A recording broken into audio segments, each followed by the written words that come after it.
Japan एक ऐसा देश जिसे लोग 1860 से पहले अच्छे से जानते भी नहीं थे, लेकिन आज जापान को मोस्ट डेवलप कंट्रीज में गिना जाता है। तो जापान को इस मुकाम तक पहुंचने के लिए कितना टाइम और कितना स्ट्रगल करना पड़ा, तो चलिए मेरे साथ आज के इस वीडियो में जापान के सफर में।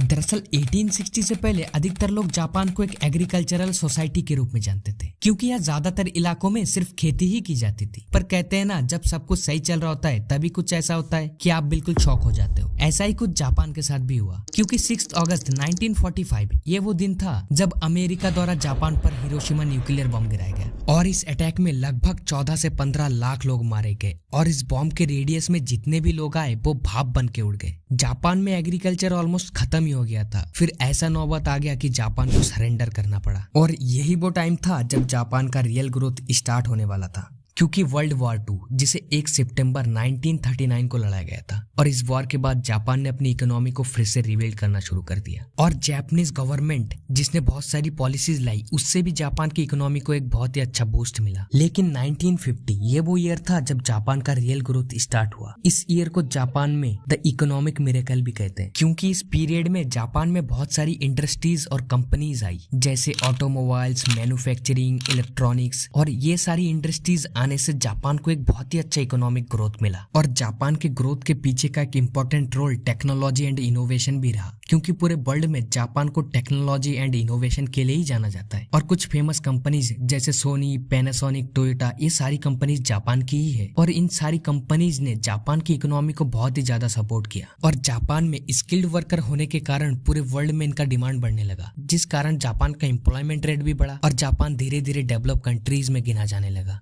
तो आपको जापान के सफर में कैसा मजा आया? और ये तो बात थी जापान की। अगर आपको इंडिया के बारे में भी ऐसा ही वीडियो चाहिए तो कमेंट में बताइए, और वीडियो को एक लाइक भी कर देना।